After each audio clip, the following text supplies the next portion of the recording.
সকাল 8:30টার সময় ঘুম থেকে উঠে দেখি বাইরের অবস্থাটা যেন মনে হচ্ছে আমি অন্য জগতে চলে এসেছি। তো বুঝতেই পারছি না কি করব। তো নমস্কার বন্ধুরা, আশা করি সবাই ভালো আছো। তো আমি শ্রদ্ধা, আমার একটা নতুন মিনি ভ্লগে সবাইকে স্বাগত। তারপর প্রায় 11টা-12টার দিকে অনেকটা একটু রোদ উঠেছিল, আর এই ভাবছি চুল নিয়ে আমি কি করছি, ভাবছি যদি কাউকে ভয় টয় দেখানো যায়। ভাবছি তো এত রেডি হয়ে আমি কোথায় যাচ্ছি মার সাথে। হ্যাঁ, মার সাথে যাচ্ছি একটা অনুষ্ঠান বাড়ি।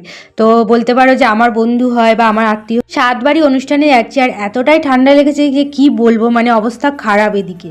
তো গিয়েই ওর সাথে একটা ভিডিও করে নিয়েছি, তারপরে চলে গিয়েছিলাম খেতে। তো খাওয়ার এখানে মা আর মাসি বসে পড়েছে, তার সাথে আমিও। তো তোমাদের সাথে খাওয়ার মেনুটা শেয়ার করে দিই। ভাত, ডাল, আলু ভাজা, ফুলকপি আলুর তরকারি, লাল শাক, তারপর চলে এসেছিলো মাছ, আর তারপরে এসেছিলো চিংড়ি মাছের মালাইকারি, যেটা আমার সব থেকে ফেভারিট। তারপর মিষ্টি, দই, পাঁপড়, চাটনি। তারপর ওর অনুষ্ঠানের জায়গাটা খুব সুন্দর করে সাজানো হয়েছিল। আর ভিডিওটা ভালো লাগলে অবশ্যই একটা লাইক, কমেন্ট, শেয়ার আর সাবস্ক্রাইব করো। তো বাই।